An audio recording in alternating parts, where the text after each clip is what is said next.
السلام عليكم ورحمة الله وبركاته.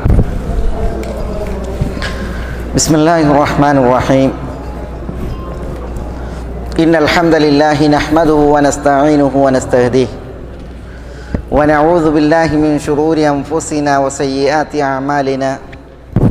من يهده الله فلا مضل له ومن يضلله فلا هادي له.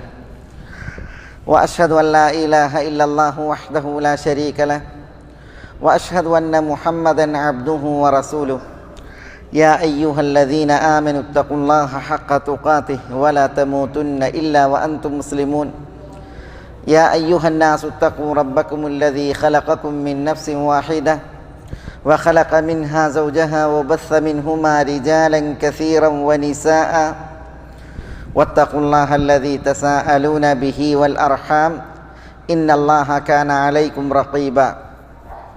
يا أيها الذين آمنوا اتقوا الله وقولوا قولا سديدا يصلح لكم أعمالكم ويغفر لكم ذنوبكم ومن يطع الله ورسوله فقد فاز فوزا عظيما.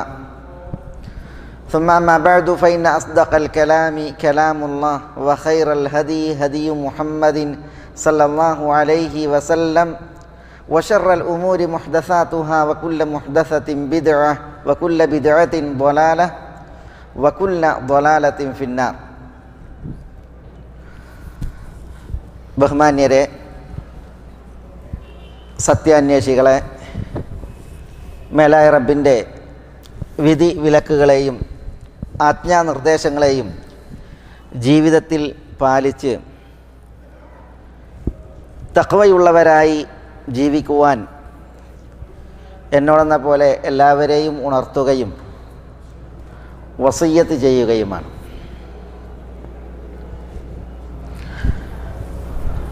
നമ്മളുടെ ഈ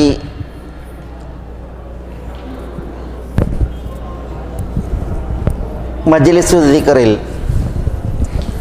അള്ളാഹുവിൻ്റെ ഈ പുണ്യഭവനത്തിൽ ഈ വെള്ളിയാഴ്ച സുദിനം, അതിൻ്റെ സന്ധ്യാസമയം അള്ളാഹുവിൻ്റെ നാമങ്ങളെക്കുറിച്ചാണ് ഇവിടെ നമ്മൾ പഠിക്കുന്നത്. അള്ളാഹുവിൻ്റെ അതിവിശിഷ്ട നാമങ്ങളിൽ അൽ മുഖീത്ത് എന്ന നാമമാണ് ഇന്ന് നമ്മൾ മനസ്സിലാക്കുകയും പഠിക്കുകയും ചെയ്യുന്നത്. അള്ളാഹുവിന് മുഖീത്ത് എന്ന പേര് വിശുദ്ധ ഖുർആനിൽ പരാമർശിക്കപ്പെട്ടിട്ടുണ്ട്. പ്രസ്തുത പേര് അർത്ഥമാക്കുന്നതും തേടുന്നതും എന്ത്, അത് നമ്മൾ അറിയലും അതിൻ്റെ തേട്ടത്തിനനുസരിച്ച് നമ്മൾ നിലയുറപ്പിക്കലും അനിവാര്യമാണ്. മുഖീത്ത് എന്ന പേര് വിവിധ അർത്ഥങ്ങളിൽ പ്രയോഗിക്കപ്പെട്ടിട്ടുണ്ട്.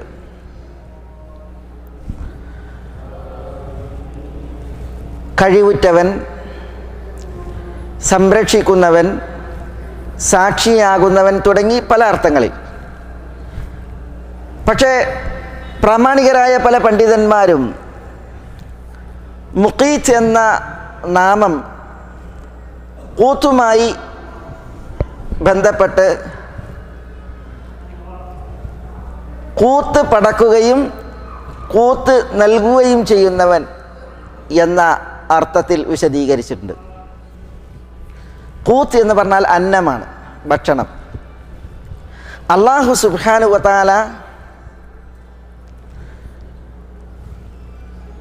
അന്നം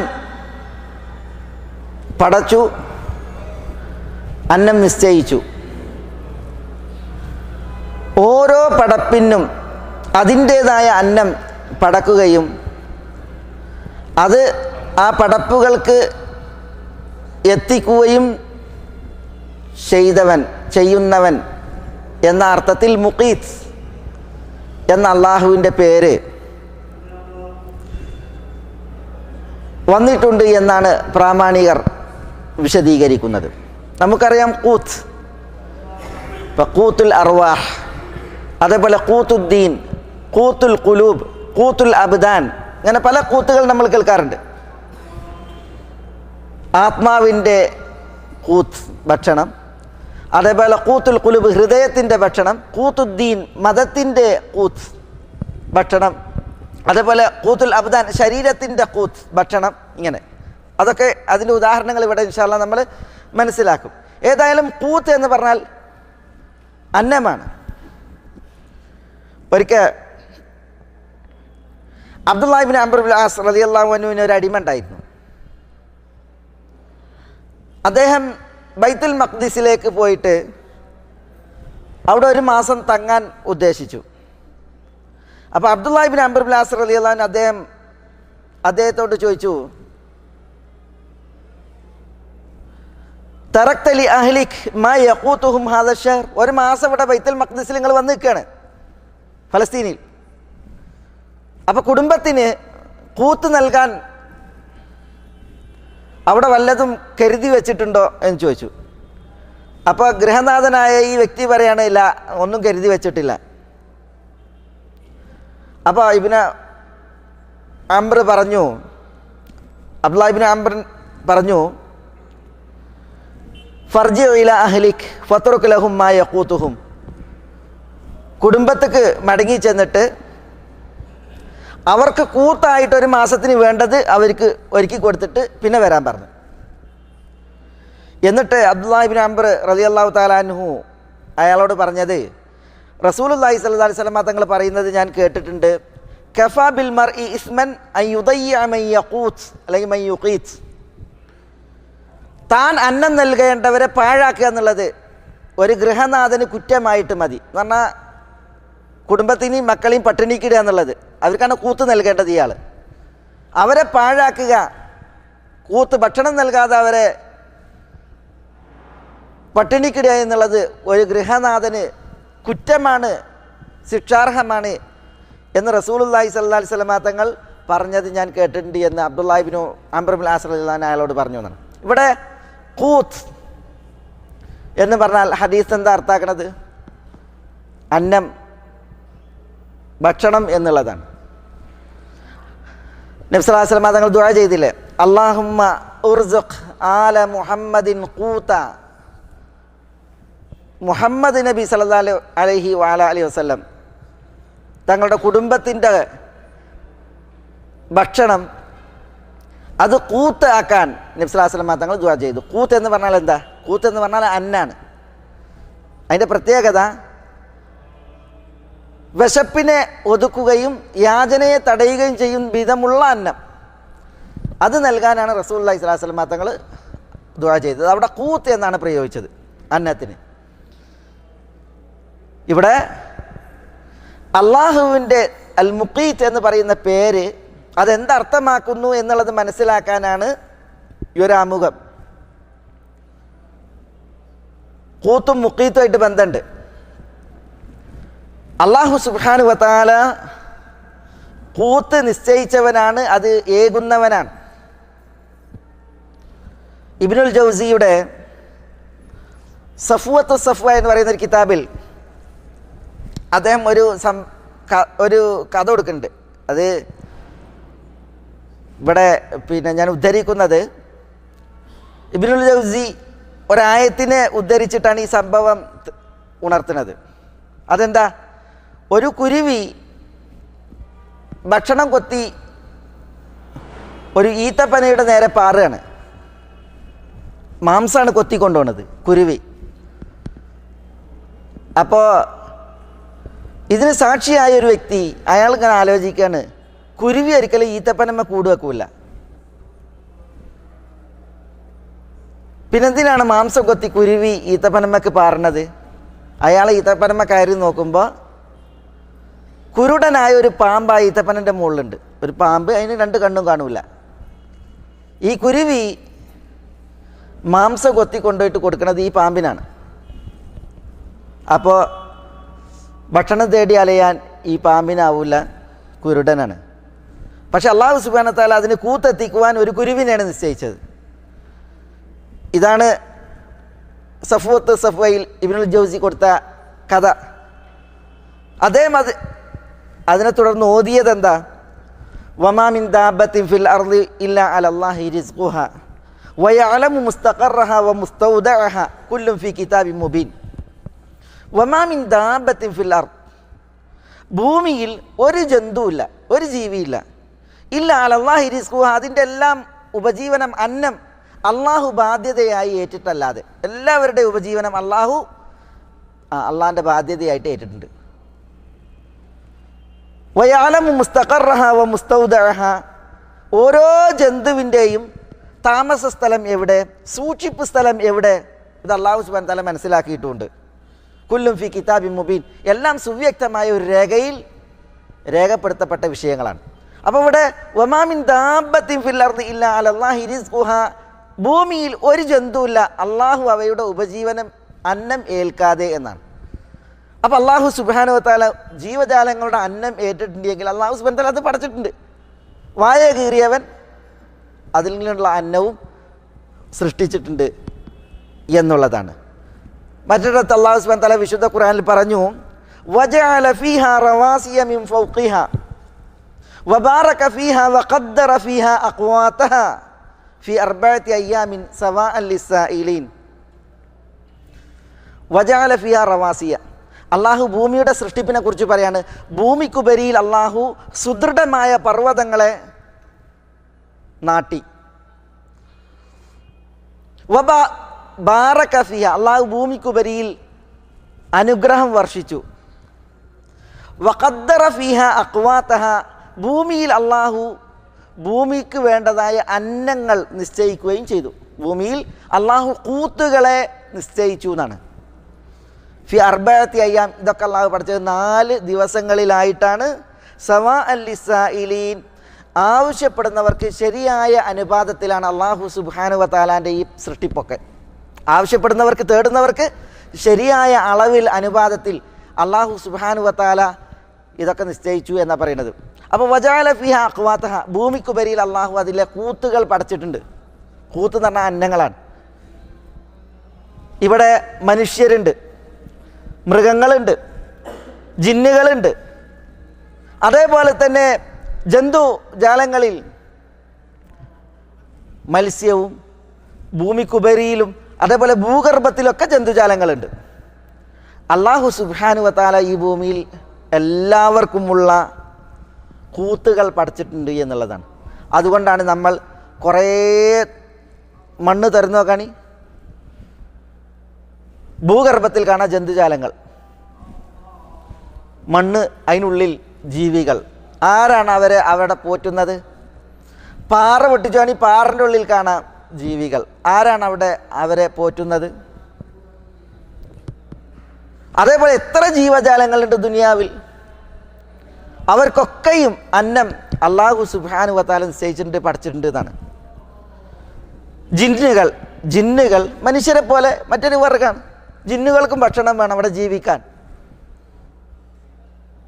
നബി സല്ലല്ലാഹു അലൈഹി വസല്ലം തങ്ങൾ ഒരിക്കൽ റുവൈഫി ഇബ്നു സാബിത്ത് റളിയല്ലാഹു തആല എന്നോട് പറഞ്ഞ്, എന്താ അറിയോ? യാ റുവൈഫി ഇബ്നു സാബിത്ത്, യാ റുവൈഫി, നിങ്ങൾ ദീർഘകാലം ജീവിച്ചേക്കും. നിങ്ങൾ ജീവിക്കുന്ന കാലങ്ങളിൽ എൻ്റെ ഒരു സന്ദേശം നിങ്ങൾ ലോകരോട് പറയണം എന്ന് നബി സല്ലല്ലാഹു അലൈഹി വസല്ലം തങ്ങൾ റുവൈഫിനെ വിളിച്ചിട്ട് പറഞ്ഞു. ഈ പ്രവചനം പുലർന്നു. റുവൈഫി ഇബ്നു സാബിത്ത് അദ്ദേഹം ദീർഘകാലം ജീവിച്ചിട്ടുണ്ട്. ഹിജ്റയുടെ 53-56 കണ്ടാണ് അദ്ദേഹം മരണപ്പെടുന്നത്. കുറേ കാലം ജീവിച്ചു. നബി സല്ലല്ലാഹു അലൈഹി വസല്ലം തങ്ങൾ അദ്ദേഹത്തിന് കൊടുത്ത സന്ദേശം എന്താണെന്നറിയാം? റസൂലുള്ളാഹി സ്വല്ലല്ലാഹു അലൈഹി വസല്ലം തങ്ങൾ അദ്ദേഹത്തോട് പറഞ്ഞത്, മൻ അഖദ ലിഹിയതഹു വഖല്ലദ വത്രൻ അല്ലെങ്കിൽ വഖല്ലദ വത്രൻ അല്ലെങ്കിൽ ഔ ഖല്ലദ വത്രൻ ഔ ഇസ്തൻജ ബിറജീഇ ദാബത്തിൻ ഔ അദ്മിൻ ഫഇന്ന മുഹമ്മദൻ ബരീഉം മിൻഹു. ഒരാൾ തൻ്റെ താടി കെട്ടി, അല്ലെങ്കിൽ ഒട്ടകത്തിന് ബടം കെട്ടി, അല്ലെങ്കിൽ മൃഗങ്ങളുടെ കാഷ്ടം, ചാണകം, അല്ലെങ്കിൽ എല്ല്, ഇവ കൊണ്ട് മലമൂത്ര വിസർജനം ശുദ്ധീകരിച്ചു എങ്കിൽ ഫൈന്ന മുഹമ്മദൻ ബരീഉം മിൻഹു, മുഹമ്മദ് സല്ലല്ലാഹു അലൈഹി വസല്ലം അയാളിൽ നിന്ന് നിരുത്തരവാദിയാണ്, മുഹമ്മദ് നബിയായിട്ട് അയാൾക്കൊരു ബന്ധമല്ല എന്നുള്ളത് പറയാനാണ് റുവൈഫിനോട് പറഞ്ഞത്. ഇതൊന്ന് മനസ്സിലാക്കേണ്ട ഒരു ഭാഗമാണ്. എന്താ റസൂലുള്ളാഹി സ്വല്ലല്ലാഹു അലൈഹി വസല്ലം തങ്ങൾ പറഞ്ഞത്? റുവൈഫിനെ വിളിച്ചിട്ട് പറയാണ്, നിങ്ങൾ ദീർഘകാലം ജീവിച്ചേക്കും, ഞാൻ മരിച്ചാലും നിങ്ങൾ കുറേ കാലം ഇവിടെ ജീവിച്ചേക്കും.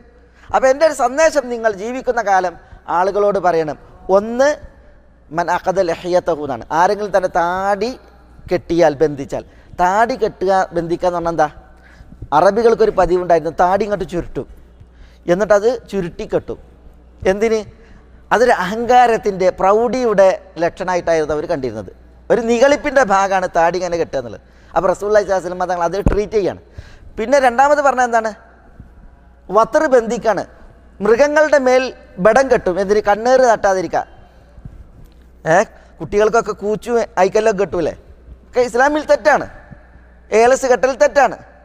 ഇതേപോലെ മൃഗങ്ങളുടെ മേൽ കെട്ടുന്നതാണെന്ത്? വത്തർ, ബടം കെട്ടും. കാളകളുടെ കൗത്തിൽ, അതേപോലെ തന്നെ കാളകളുടെ ഒക്കെ കൊമ്പിന്, ഒട്ടകത്തിൻ്റെ മേൽ ഒക്കെ കൗത്തിലൊക്കെ കെട്ടും. അതാണ് വത്തർ. എന്തിനത് കെട്ടണത്? തട്ടാതിരിക്കാൻ.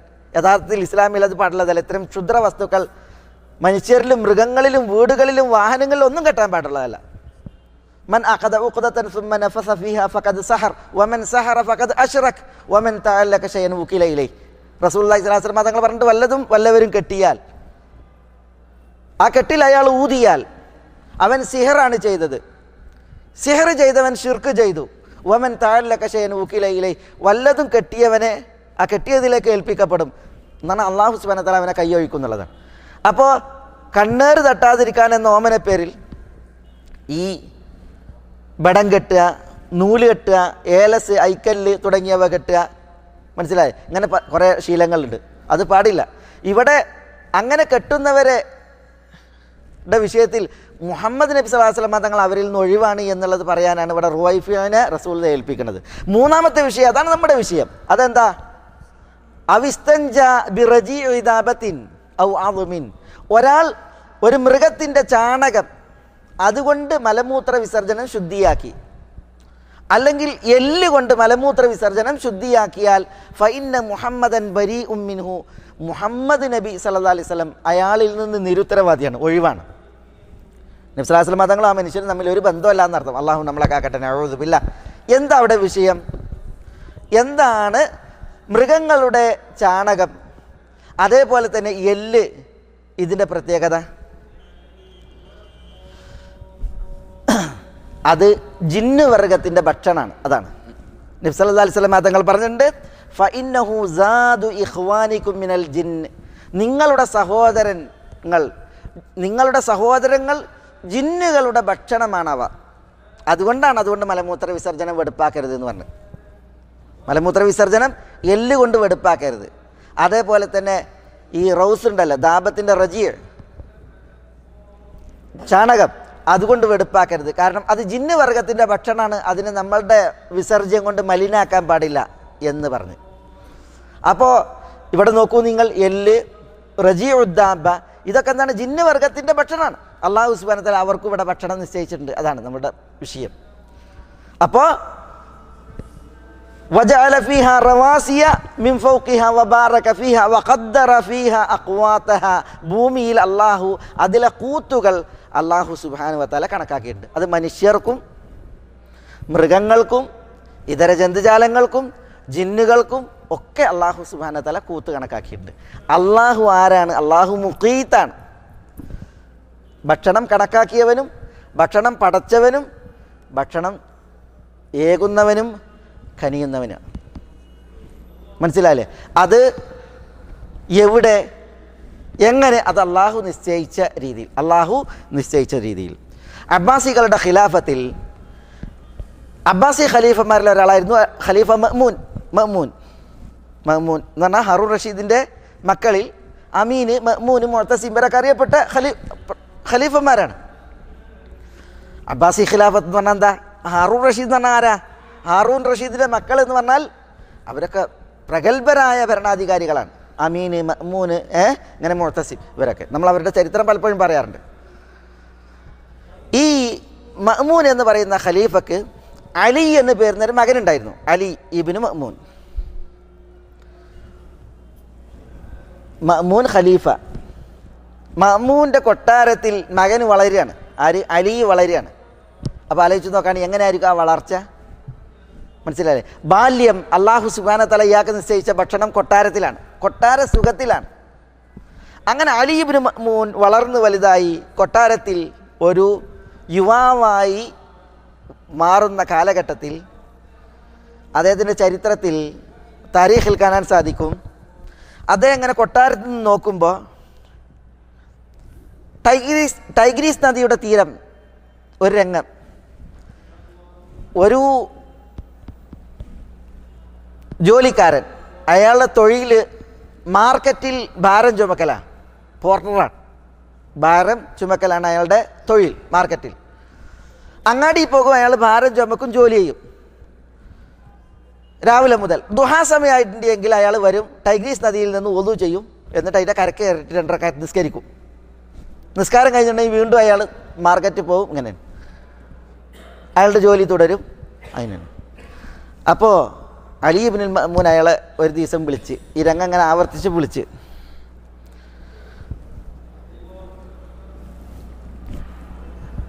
വിളിച്ചപ്പോൾ അയാൾ ചോദിച്ചു, എന്താണ് നിങ്ങളുടെ ഈ ജോലി, നിങ്ങളുടെ നിത്യജീവിതം എന്താണെന്ന് ചോദിക്കണം. അപ്പോൾ അയാൾ പറയാണ്, എനിക്ക് ഭാര്യയുണ്ട്, 2 പെങ്ങന്മാരുണ്ട്, ഒരു ഉമ്മയുണ്ട്. ഭാര്യ, 2 പെങ്ങന്മാർ, ഒരു ഉമ്മ, 4 ആണോ ആശ്രിതർ. ആരെ? അവരെ ആശ്രിതരാണ് ഇയാളെ. ഞാനാണ് അവർക്ക് ഈ ദുനിയാവിൽ അള്ളാനെ കഴിഞ്ഞിട്ടുണ്ടെങ്കിൽ പിന്നെ അവരുടെ ആശ്രയം. അതുകൊണ്ട് തന്നെ ഞാൻ രാവിലെ വരും, ജോലി ചെയ്യും, വൈകുന്നേരം തിരിച്ചു പോകും. സലൻ്റെ ടൈമായിട്ടുണ്ടെങ്കിൽ ഞാൻ ഇവിടെ ഈ ടൈഗ്രീസിൻ്റെ തീരത്ത് വന്ന് ഒളു ചെയ്തിട്ട് ഞാൻ നിസ്കരിക്കും. അയാളുടെ ജീവിതം അത് പകർന്നു അലി ഇബ്നു മഅ്മൂന്.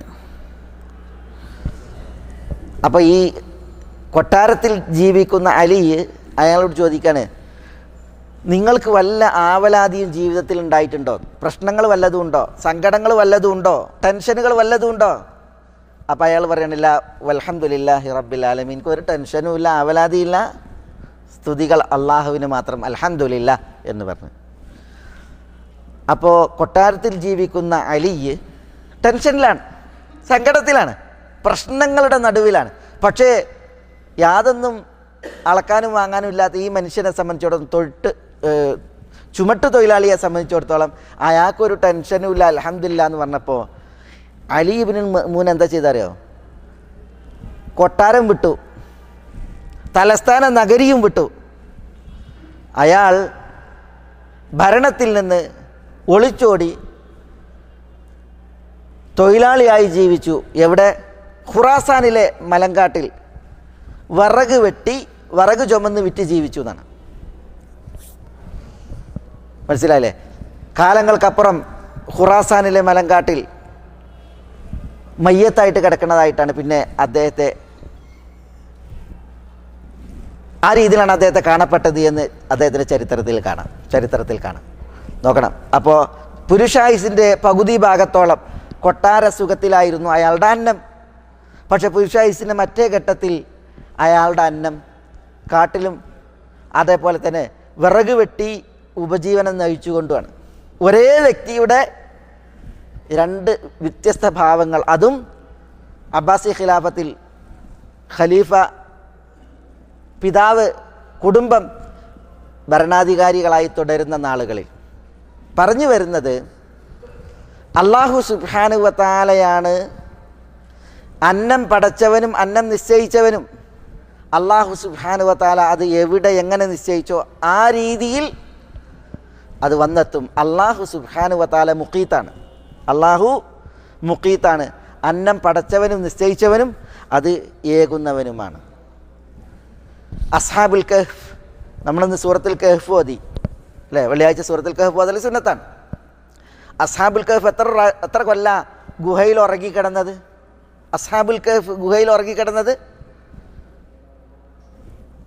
വലബിസു ഫി കഹ്ഫിഹിം 300 സിനീന വസ്ദാദു 9 എന്നാണ്. 309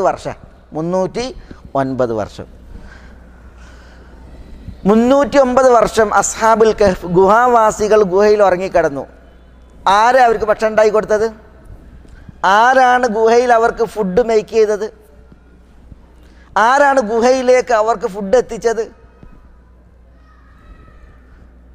നമ്മൾ ചരിത്രത്തിൽ വായിക്കണത് അവർക്ക് അവിടെ അക്കമഡേഷനേ ഉള്ളൂ, ഫുഡ് ഉണ്ടായില്ല. അക്കമഡേഷൻ എന്താണ്? ഗുഹയാണ്. അള്ളാഹു സുബ്ഹാനഹു വ തആല പ്രത്യേകം സംവിധാനിച്ച ആ ഗുഹ. പക്ഷേ അവർക്ക് അവിടെ ഫുഡ് ഉണ്ടായി. അത് എവിടുന്ന? അത് അള്ളാഹു നൽകിയ, അള്ളാഹു അരുളിയ ഫുഡാണ്, ഭക്ഷണമാണ്. അപ്പോൾ അള്ളാഹുവാണ് കൂത്ത് പടച്ചവൻ. അവൻ അത് നിശ്ചയിച്ചു, അത് അവൻ ഏകും. എങ്ങനെ ഏകും? അള്ളാഹു സുബ്ഹാനഹു വ തആല ഉദ്ദേശിക്കും വിധം ഏകും എന്നുള്ളതാണ്. വഫിസ് സമാഇ റിസ്ഖുക്കും വമാ തുഅദൂൻ. വാനത്തിനുപരിയിലാണ് നിങ്ങൾക്കുള്ള അന്നം, ഉപജീവനം എന്ന് അള്ളാഹു സുബ്ഹാനഹു വ തആല ഉണർത്തിയിട്ടുണ്ട്. അബ്ദുല്ലാഹി ഇബ്നു മസ്ഊദ് റളിയല്ലാഹു അൻഹുവിൽ നിന്നുള്ള ഒരു ഹദീസിൽ റസൂലുള്ളാഹി സ്വല്ലല്ലാഹു അലൈഹി വഅലൈഹി വസല്ലം തങ്ങൾ പറയാണ്, ഇന്ന റൂഹൽ അമീൻ നഫസ ഫീ റൂഇ അന്നഹു ലൈസ മിൻ നഫ്സിൻ തമൂതു ഹത്താ തസ്തൗഫിയ റിസ്ഖഹ. റസൂലുള്ളാഹി സ്വല്ലല്ലാഹു അലൈഹി വസല്ലം തങ്ങൾ പറയാണ്, അർ-റൂഹുൽ അമീൻ ജിബ്രീൽ അലൈഹിസ്സലാം എൻ്റെ അന്തരംഗത്ത് ഊതി, കൽബിലൂതി. എന്ത്? അല്ലാഹ്, അതായത് റസൂലുള്ളാഹിക്ക് അറിവ് നൽകി എന്നാണ്. അന്നഹു ലൈസ മിൻ നഫ്സിൻ തമൂത്ത്, ഒരു മനുഷ്യനും മരിക്കൂല, ഹത്താ തസ്തൗഫിയ റിസ്ഖഹ, അതിന് അള്ളാഹു നിശ്ചയിച്ച അന്നം അത് പൂർത്തിയാക്കാതെ. അപ്പോൾ ഇവിടെ എത്ര റിസ്ക്കാണ് ഒരാൾക്ക് അള്ളാഹു നിശ്ചയിച്ചിട്ടുള്ളത്? ആ റിസ്ക് പൂർത്തിയാക്കാതെ അയാൾ മരിക്കൂല എന്നുള്ളതാണ്. ആ റിസ്ക് മുട്ടിയാൽ ഖലാസ്, അയാളുടെ പണി കഴിഞ്ഞ്. കാരണം എന്താ? നമ്മൾ മാതാവിൻ്റെ ഗർഭപാത്രത്തിലായിരിക്കുമ്പോൾ അള്ളാഹു മലക്കിനെ നിശ്ചയിച്ചിട്ട് നമുക്ക് നമ്മളുടെ റിസ്ക്, അജല്, അമൽ ഇതൊക്കെ കണക്കാക്കിയിട്ടുണ്ട്. അള്ളാഹു കണക്കാക്കിയ ആ റിസ്ക് അത് പൂർത്തിയായാൽ പിന്നെ എന്തായി? നമ്മളുടെ ഡേറ്റ് ഓഫ് ഡെത്തായി, മരണത്തീയതിയായി. മനസ്സിലായേ? അതിനിടയ്ക്ക് അള്ളാഹു എന്ത് റിസ്ക്കാണ് നമുക്ക് കണക്കാക്കിയിട്ടുള്ളത് അത് നമുക്ക് കിട്ടും. നമ്മളുടെ കൂത്ത് അത് നമുക്ക് തരും. അള്ളാഹു സുബ്ഹാനഹു വ തആല മുഖീത്താണ്. അവൻ നമുക്ക് കൂത്ത് അരുളുന്നവനാണ്. എത്രയാണോ അത്ര.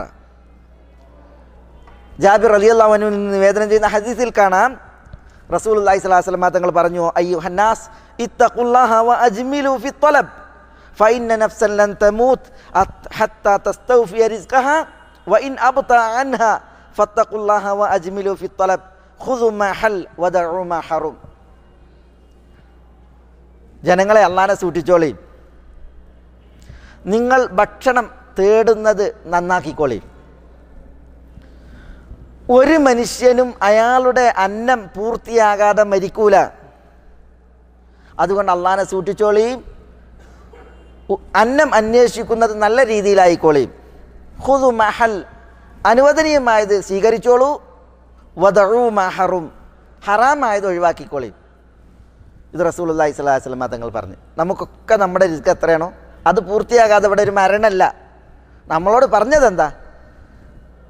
ഹലാല് തേടുക, ഹറാം ഒഴിവാക്കുക, അള്ളാഹുവിനെ സൂക്ഷിക്കുക എന്നുള്ളതാണ്.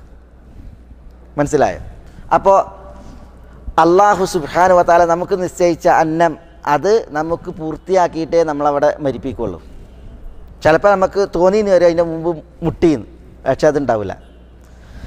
ഈ ഉമർ ബിൻ ഹബീബ് എന്ന് പറയുന്ന ബസ്രയിലൊരു ഖാദി ഉണ്ടായിരുന്നു. ഉമർ ബിൻ ഹബീബ് അറിയപ്പെട്ട പണ്ഡിതൻ കൂടിയാണ് അദ്ദേഹം, ബസ്രയിലെ ഖാദി. ഒരു ദിവസം ഖലീഫ ഹാറൂൺ റഷീദിൻ്റെ കൊട്ടാരത്തിൽ ഒരു തർക്കം, ഒരു പ്രശ്നം. എന്താ പ്രശ്നം? അബൂ ഹുറൈറ റളിയല്ലാഹു അൻഹുവിൽ നിന്ന് നിവേദനം ചെയ്യപ്പെട്ട ഒരു ഹദീസ് അത് സ്വീകാര്യമാണോ അല്ലേ എന്നുള്ളതാണ് തർക്കം. അബൂ ഹുറൈറയിൽ നിന്ന് നിവേദനം ചെയ്ത ഒരു ഹദീസ് സ്വീകാര്യമാണോ അല്ലേ എന്നുള്ളതാണ് തർക്കം. ആ തർക്കത്തിൽ ഹദീസ് നിവേദനം ചെയ്ത റാവി അബൂ ഹുറൈറ ആയത് കാരണത്താൽ നിവേദനം അസ്വീകാര്യം എന്ന രീതിയിൽ സമർത്ഥനം, തർക്കം.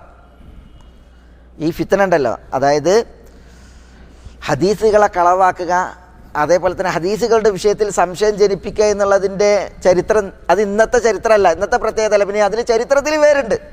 മനസ്സിലായില്ലേ? ഇസ്ലാമിൻ്റെ ശത്രുക്കൾ അത് ചരിത്രത്തിൻ്റെ വളരെ മുമ്പ് കാലം മുതൽ തന്നെ പണിയെടുത്തിട്ടുണ്ട്. എങ്ങനെ ദീനിനെ അതിൻ്റെ ഉള്ളിൽ നിന്ന് പൊളിക്കാനും തകർക്കാനും എങ്ങനെ പറ്റും, അതിനുള്ള പണി. അതുകൊണ്ടാണ് അവരെന്ത് ചെയ്തത്, ചരിത്രത്തിൽ സഹാബത്തിനെ വികൃതമാക്കി മോശപ്പെടുത്തിയിട്ട് അവതരിപ്പിക്കാനുള്ള ശ്രമം നടത്തിയത്. അതിന് വളരെ മുമ്പ് വേറുണ്ട്. വ്യാജ ഹദീസ് നിർമ്മിച്ച് കുറേ മലിനപ്പെടുത്താൻ ശ്രമിച്ചു കപടന്മാർ. പിന്നെ ഹദീസിൻ്റെ റാവിമാരായ സഹാബികളെ മോശപ്പെടുത്തിയിട്ട് ഹദീസിനെ വില കെടുത്താൻ വേണ്ടിയിട്ട് ശ്രമിച്ചു പല കപടന്മാർ. അങ്ങനെ ആ ഒരു കാലഘട്ടം ഇസ്ലാമിക ചരിത്രത്തിൽ കഴിഞ്ഞുപോയിട്ട് ഹാറൂൺ റഷീദിന് മുമ്പിൽ വരെ ഹദീസിൻ്റെ വിഷയത്തിൽ തർക്കം. അപ്പോൾ ഹദീസ് റിപ്പോർട്ട് ചെയ്ത റാവി അബൂ ഹുറൈറയാണെന്നതിനാൽ ഹദീസ് ശരിയല്ല എന്നുള്ളതാണ് തർക്കത്തിൻ്റെ ഒരു ഭാഗം. ഹാറൂൺ റഷീദ് പോലെ ആ തർക്കത്തിൽ വീണുപോയി എന്ന് പറഞ്ഞാൽ എന്താ ഇത്, അബൂ ഹുറൈറും ഹദീസ് അസ്വീകാര്യം എന്നിടത്താണ്, ഹാറൂൺ റഷീദും ഹദീസ് അസ്വീകാര്യം എന്നുള്ളിടത്താണ് എത്തിയത്. അപ്പോൾ ഭരണാധികാരിയാണ്, ഒരഭിപ്രായം അദ്ദേഹം രേഖപ്പെടുത്തി, അദ്ദേഹം ആ പക്ഷം ശക്തിപ്പെടുത്തുകയാണ്. ഈ സമയത്താണ് ഉമർ ബിൻ ഹബീബ് എന്ന് പറയുന്ന ബസ്രയിലെ ഖാദി വിഷയത്തിൽ ഇടപെടുന്നത്. അദ്ദേഹം പറഞ്ഞു, അൽ ഹദീസ് സഹീഹുൻ റസൂൽ സല്ലല്ലാഹു അലൈഹി വസല്ലം, ഈ ഹദീസ് റസൂലുള്ളാഹിയിൽ നിന്ന് സഹിയായി സ്ഥിരപ്പെട്ടതാണ്. വ അബൂ ഹുറൈറത സഹീഹുൻ നഖൽ സദൂഖുൻ ഫീമാ യർവി അൻ നബി സല്ലല്ലാഹു അലൈഹി വസല്ലം വ അൻ ഗൈരിഹി. അബൂ ഹുറൈറ സ്വീകാര്യനായ സഹീഹായ റാവിയാണ്. അദ്ദേഹം നബി സല്ലല്ലാഹു അലൈഹി വസല്ലം തങ്ങളിൽ നിന്നും നബി അല്ലാത്തവരിൽ നിന്നും റിപ്പോർട്ട് ചെയ്തിട്ടുണ്ടെങ്കിൽ അദ്ദേഹം സത്യസന്ധനാണ്, റിവായത്ത് സ്വീകാര്യമാണ് എന്ന് ഉമർ ബിൻ ഹബീബ് അൽ ഖാദി ഹാറൂൺ റഷീദിനോട് പറഞ്ഞു. ഇത് ഹാറൂൺ റഷീദിനെ മുഖത്ത് നോക്കിയിട്ടാണ് പറയണത്. ഹാറൂൺ റഷീദ് പറയുമ്പോൾ ആ പക്ഷക്കാരനല്ല, അദ്ദേഹത്തിൻ്റെ വീക്ഷണം ഇതിനെതിരാണ്. ഇത് ഹാറൂൺ റഷീദിൽ വലിയ കോപമുണ്ടാക്കി. ആൾക്കൂട്ടത്തിൽ വെച്ചാണ് ഇത് എന്ത് ചെയ്യുന്നത്, ഉമർ ബിൻ ഹബീബ് അത് പറഞ്ഞ് ദേഷ്യം ഉണ്ടാക്കി. പക്ഷേ തൻ്റെ ദൗത്യം ഉമർ ബിൻ ഹബീബ് നിർവഹിച്ചിട്ട് അദ്ദേഹം പെരീക്ക് പോയി, അദ്ദേഹം വീട്ടിൽ പോയി. പക്ഷെ അദ്ദേഹം വീട്ടിലെത്തിയ ഉടനെ രാജദൂതൻ വീട് കവാടം മുട്ടുക. എന്താ പറയണത്,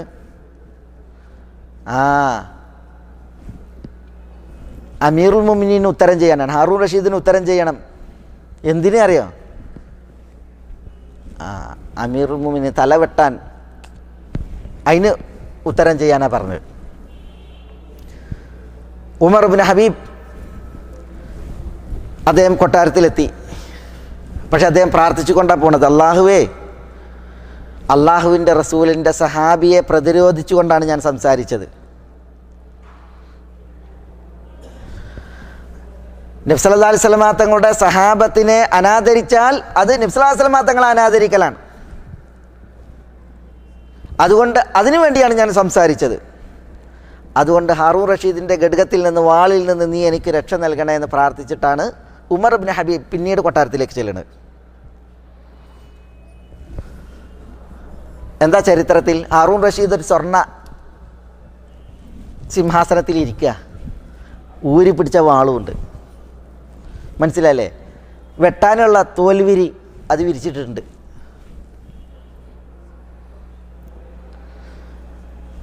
ഹാറൂൺ റഷീദ് ഉമർ ബിൻ ഹബീബിനോട് പറയാണ്,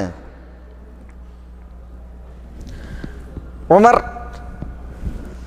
നിങ്ങൾ എനിക്ക് മറുപടി നൽകിയതുപോലെ ഇതുവരെ ഒരാൾ മറുപടി നൽകിയിട്ടില്ല. നിങ്ങളുടെ മറുപടി അவ்விധം പ്രയാസം ഉണ്ടാക്കിയിട്ടുണ്ട് എനിക്ക് എന്ന് പറഞ്ഞു. അപ്പോൾ ഉമർ ബിൻ ഹബീബ് പറഞ്ഞ വരി ഉണ്ടല്ലോ, യാ അമീർ അൽ മുഅ്മിനീൻ, ഹാറൂൺ റഷീദിനെ വിളിച്ചിട്ട് പറയാണ്, അമീർ അൽ മുഅ്മിനീൻ, ഇന്നല്ലദീ ഖുൽതഹു വജാദൽത അൻഹു ഫീ ഇസ്ദിറാഉൻ അലാ റസൂലില്ലാഹി സ്വല്ലല്ലാഹു അലൈഹി വസല്ലം വഅലാ മാ ജാഅ ബിഹി. നിങ്ങൾ പറഞ്ഞതും നിങ്ങൾ എന്തെന്നുകൊണ്ട് തർക്കിച്ചു അതും അതിൽ റസൂലുള്ളാഹി സ്വല്ലല്ലാഹു അലൈഹി വസല്ലം തങ്ങളെ മോശപ്പെടുത്തലുണ്ട്, നബി സ്വല്ലല്ലാഹു അലൈഹി വസല്ലം തങ്ങൾ കൊണ്ടുവന്ന ദീനിനെ മോശപ്പെടുത്തലുണ്ട്. ഇദാ കാന അസ്ഹാബുഹു കദ്ദാബീൻ, റസൂലുള്ളാഹി സ്വല്ലല്ലാഹു അലൈഹി വസല്ലം തങ്ങളുടെ സഹാബത്ത് കളവ് പറയുന്നവരാണ് എങ്കിൽ ഫശരീഅത്തു ബാത്തില, ശരീഅത്തിൻ്റെ അവസ്ഥ എന്താ, അസത്യവും. അതേപോലെ ഫറായിദ്, മത നിയമങ്ങൾ, നിർബന്ധ വിധികൾ, അതേപോലെ അഹ്കാം, മതവിധികൾ, അത് നിസ്കാരം, നോമ്പ്, സക്കാത്ത്, തലാഖ്, നിക്കാഹ്, ഹുദൂദ് വിഷയങ്ങളിലൊക്കെ മർദൂദുൻ ഗൈർ മഖ്ബൂൽ, അസ്വീകാര്യമായിരിക്കും. അള്ളാഹുവിൻ്റെ റസൂലിൻ്റെ സഹാബത്ത് കളവ് പറയുന്നവർ എന്ന് പറഞ്ഞാൽ അതിൻ്റെ അർത്ഥം എന്താ? പിന്നെ ആരിലൂടെ ശരീഅത്ത് സ്ഥിരപ്പെട്ടത്? നബി സല്ലല്ലാഹു അലൈഹി വസല്ലം തങ്ങൾ നമുക്ക് നേരിട്ട് പറഞ്ഞതല്ല, പിന്നെയോ സഹാബികളിലൂടെയാണ് ഇത് കൈമാറിയത്. സഹാബികൾ കളവ് പറയുന്നവരെന്ന് പറഞ്ഞെങ്കിൽ ദീന് കളവാണെന്ന് അതിൻ്റെ അർത്ഥം. മത നിയമങ്ങളും മതവിധികളൊക്കെ അസ്വീകാര്യം എന്നാണ് അതിൻ്റെ അർത്ഥം. ഇത് ഉമർ ബിൻ ഹബീബ് ഹാറൂൻ റഷീദിനോട് പറഞ്ഞു. അത് ഭയങ്കര ന്യായമാണ് പറഞ്ഞത്. എന്താ അമീറുൽ മുഅ്മിനീൻ പറഞ്ഞത്? ഹാറൂൻ റഷീദ് പറഞ്ഞത് അഹ്യൈതനീ യാ ഉമർ അഹ്യാക്കല്ലാഹ് എന്നാണ്.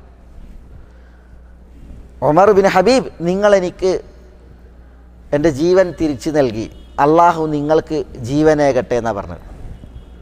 മനസ്സിലായോ? അദ്ദേഹം ഊരിപ്പിടിച്ച വാളുകൊണ്ട് ഉമർ ബിൻ ഹബീബിനെ കൊല്ലാനാണ് ഉദ്ദേശിച്ചത്. പക്ഷേ ആ വാൾ അദ്ദേഹം താഴ്ത്തി. മനസ്സിലായോ? അദ്ദേഹത്തെ ജീവിക്കാൻ പറ്റൂ. ഉമർ ബിൻ ഹബീബിനെ നല്ല നിലക്ക് ആദരിച്ച് കൊട്ടാരത്തിൽ നിന്ന് പറഞ്ഞയക്കാണ് ചെയ്തത് ഹാറൂൻ റഷീദ് എന്ന് ചരിത്രത്തിൽ കാണാൻ സാധിക്കും. ഇവിടെ സഹോദരന്മാരെ, ഒന്ന് ഇവിടെ അബൂ ഹുറൈറ റളിയല്ലാഹു അൻഹു എന്ന് പറയുന്ന ഇസ്ലാമിൻ്റെ റാവി സഹാബി, ആ സഹാബിയെ മോശപ്പെടുത്തി സംസാരിച്ചപ്പോൾ പണ്ഡിതന്മാർ പ്രതിരോധിച്ചത്, അബൂ ഹുറൈറ റളിയല്ലാഹു തആല അൻഹു വ്യാജവാദിയാണ്, ഹദീസ് കെട്ടിയുണ്ടാക്കുന്നവനാണെന്ന് പറഞ്ഞാൽ അതിൻ്റെ അർത്ഥം എന്താ? നബി സല്ലല്ലാഹു അലൈഹി വസല്ലം തങ്ങളിൽ നിന്ന് എത്ര ദീനീ വിഷയങ്ങളാണ് അബൂ ഹുറൈറ റിപ്പോർട്ട് ചെയ്തിട്ടുള്ളത്? അതൊക്കെ പലതും ദീനിൻ്റെ അടിസ്ഥാനങ്ങൾ, ദീനിൻ്റെ ഇബാദത്തുകൾ, ദീനിൻ്റെ കർമ്മങ്ങൾ, അതൊക്കെ അസ്വീകാര്യം, അതൊക്കെ നിരർത്ഥകം എന്നാണ് അതിൻ്റെ വിധി ഉണ്ടാകുക. റസൂലുള്ളാഹി സ്വല്ലല്ലാഹു അലൈഹി വസല്ലം തങ്ങളെ കുറവാക്കലാണത്, ദീനിനെ കുറവാക്കലാണത്. അത് ഉമർ ബിൻ ഹബീബ് പറഞ്ഞപ്പോൾ എന്ത് ചെയ്തു? ഹാറൂൻ റഷീദിന് ബോധ്യപ്പെടുകയാണ്. മാത്രമല്ല, ഉമർ ബിൻ ഹബീബ് വീട്ടിൽ നിന്ന് അമീർ മുഅ്മിനീൻ്റെ ദൂതൻ വന്ന് വിളിച്ചപ്പോൾ മരിക്കാൻ തയ്യാറായിട്ടാണ് വരുന്നത്. തൻ്റെ ജീവിതം അവസാനിച്ചു, ഉപജീവനം മുറുകി എന്നുറപ്പിച്ചിട്ടാണ് വരുന്നത്. മനസ്സിലായില്ലേ? ഹാറൂൻ റഷീദിൻ്റെ ഇരുത്തവും ഉമർ ബിൻ ഹബീബിൻ്റെ ആ വരവും അതിൽ നമുക്ക് വായിക്കാനുള്ളത് എന്താണ്? ഖലാസ് കഴിഞ്ഞു എന്നുള്ളതാണ്. പക്ഷേ അല്ലാഹു സുബ്ഹാനഹു വ തആല ഒരാൾക്ക് ആയുസ് നീട്ടിയിട്ടുണ്ട് എങ്കിൽ, ഉപജീവനം മതിയാക്കിയിട്ടില്ല എങ്കിൽ, അയാൾ ആഖിറത്തിലേക്ക് എത്തിക്കാൻ ഒരാൾക്കും സാധിക്കൂല. അല്ലാഹു സുബ്ഹാനഹു വ തആല അവൻ മുഖീത്താണ്. അവൻ ഓരോരുത്തരുടെയും കൂത്ത്, അന്നം ഇവിടെ നിശ്ചയിച്ചിട്ടുണ്ട്. ആ അന്നം അത് തീർന്ന വരെ അയാൾ ഇവിടെ ഉണ്ടായിരിക്കും. അല്ലാഹു സുബ്ഹാനഹു വ തആല അവൻ ഉദ്ദേശിക്കും വിധം അയാൾക്ക് ആ അന്നം എത്തിക്കുകയും ചെയ്യും. അള്ളാഹു അന്നം എത്തിക്കും എന്നുള്ളത് ശരി തന്നെയാണ്. അത് വിചാരിച്ചിട്ട് അന്നം അള്ളാഹുവിൽ നിന്ന് വരാൻ വേണ്ടിയിട്ട് നമ്മൾ കയ്യും കെട്ടി നോക്കിക്കാൻ പറ്റുമോ? ഒരാൾ പഠിച്ചോൻ ഇങ്ങോട്ട് കൊണ്ടിട്ട്, ഞാൻ ഏതായാലും പഠിച്ചോനാണ് എന്നെ സൃഷ്ടിച്ചത്, എനിക്കുള്ള അന്നം നിശ്ചയിച്ചിട്ടുണ്ട്, ഞാനിവിടെ ഇരിക്കാൻ പറ്റുമോ? ഇല്ല. പിന്നെയോ, അള്ളാഹു സുബ്ഹാനഹു വ തആല അന്നം പടച്ചിട്ടുണ്ട്.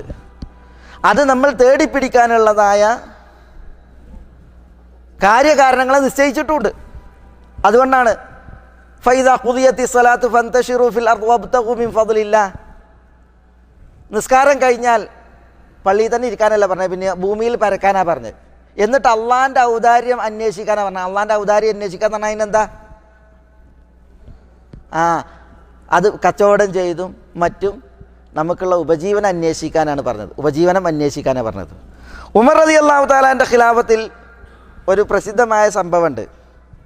അതെന്താ? ഉമർ റളിയല്ലാഹു തആല അൻഹു പള്ളിയിൽ പ്രവേശിച്ച്, അപ്പോൾ ഒരു സംഘം യുവാക്കൾ പള്ളിക്കൽ. അപ്പോൾ അവരോട് ചോദിച്ചു, നിങ്ങൾ ആരാണ്? പറഞ്ഞു, ഞങ്ങളിങ്ങനെ ആരാധനയിൽ കഴിച്ചു കൂട്ടുന്ന യുവാക്കളാണ്, ഞങ്ങൾ ഇബാദത്തിൽ ഇവിടെ കഴിഞ്ഞുകൂടാണ്. അപ്പോൾ ഉമർ ചോദിച്ചു, മയ്യത്തിക്കും റിസ്ക്, ആരാ നിങ്ങൾക്ക് റിസ്ക് തരണത്, തിന്നാൻ തരുന്നത് ആരാന്ന് ചോദിച്ചു. അപ്പോൾ അവർ പറഞ്ഞ്, അള്ളാഹു യർസുഖുന, പടച്ചവനാണ് ഞങ്ങൾക്ക് റിസ്ക് നൽകണത് എന്ന് പറഞ്ഞു. അതിൽ ഉമറിനും വലിയ പ്രശ്നമൊന്നുമില്ല. അള്ളാഹു യർസുഖുന എന്ന് പറഞ്ഞത് ശരിയാണ്. ഉമർ അവരോട് ചോദിച്ചു, നിങ്ങൾക്ക് ആരാണ് തിന്നാനും കുടിച്ചാനും കൊണ്ടുവന്ന് തരുന്നതെന്ന് ചോദിച്ചു ഇവിടെ. അപ്പോൾ അവർ പറഞ്ഞതാണ്, ഞങ്ങൾക്ക് ചില അയൽവാസികളുണ്ട്, നല്ല മനുഷ്യന്മാരാണ്, ഞങ്ങളിവിടെ പള്ളിക്ക് ഇരുന്ന് കണ്ട് അയൽവാസികൾ കൊണ്ടുവന്ന് തരും എന്നുള്ളതാണ് അവരുടെ പ്രതികരണം. ഉമർ അവരോട് പറഞ്ഞു അവിടെ ഇരിക്കാൻ പറഞ്ഞു. ഉമർ പോയി. എന്തിനാ ഉമർ പോയത്? കുറച്ചും കൂടി തിന്നാൻ നല്ല കൊണ്ടുവന്ന് കൊടുക്കാനല്ല. പിന്നെ ഉമറിൻ്റെ അടുത്തൊരു വടിയുണ്ട്, അതാണ് ദുർറത്ത് ഉമറിൻ്റെ വടി. ഉമർ അത് ഇങ്ങനത്തെ രോഗികളെ ട്രീറ്റ് ചെയ്യാൻ വേണ്ടിയിട്ടുള്ള ഉമറിൻ്റെ മരുന്നാണ്. അത് പോയി കൊണ്ടുവന്നിട്ട് ഉമർ അവരെ അടിച്ചെന്നാണ്, നന്നായി കൈകാര്യം ചെയ്ത്. എന്നിട്ട് പറഞ്ഞ് പള്ളിക്കന്ന് പുറത്തിറങ്ങാൻ പറഞ്ഞു.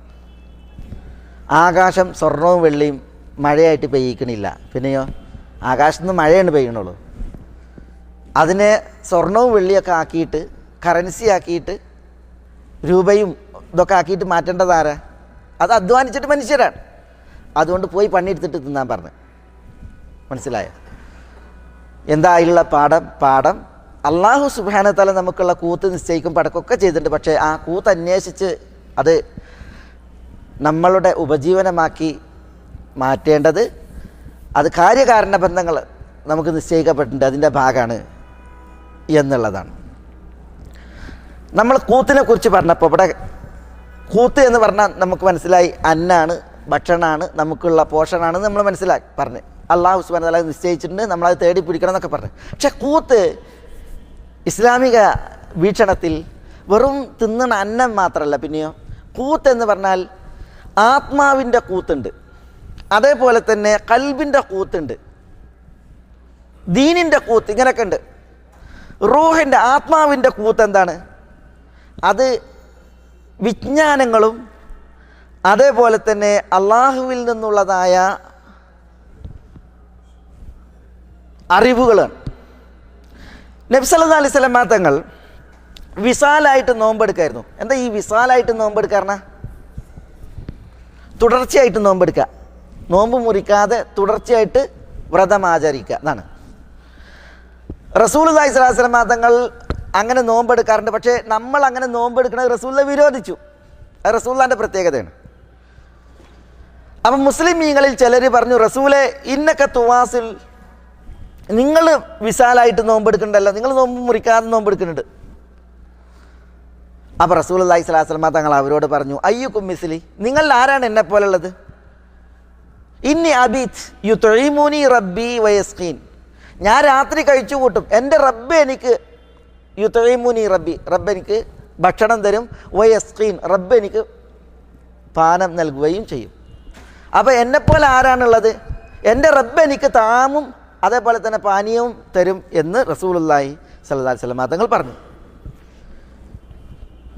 ഇത് പറഞ്ഞതോടുകൂടി എന്താ വേണ്ടിയിരുന്നത്? വിശാലായ നോമ്പ് മുസ്ലിമീങ്ങൾ ഒഴിവാക്കിയിട്ട് അത് റസൂലുള്ളാഹിൻ്റെ പ്രത്യേകതയായിട്ട് മനസ്സിലാക്കുക വേണ്ടത്. പക്ഷെ ചിലരെന്ത് ചെയ്തു? അവരുടെ ആ പുണ്യം നേടാനുള്ള ആഗ്രഹവും താല്പര്യമാണ്. ചിലർ വീണ്ടും വിശാലായിട്ട് നോമ്പെടുക്കാൻ തുടങ്ങി, നോമ്പ് തുടർത്തി. അപ്പോൾ റസൂലുള്ളാഹി സ്വല്ലല്ലാഹു അലൈഹി വസല്ലം തങ്ങൾ 2-3 ദിവസമായിട്ട് തുടർച്ചയായിട്ട് നോമ്പെടുത്ത്, ഹിലാൽ മാസപ്പിറവി കാണുവോളം തുടർച്ചയായി നോമ്പെടുത്തെന്നാണ്.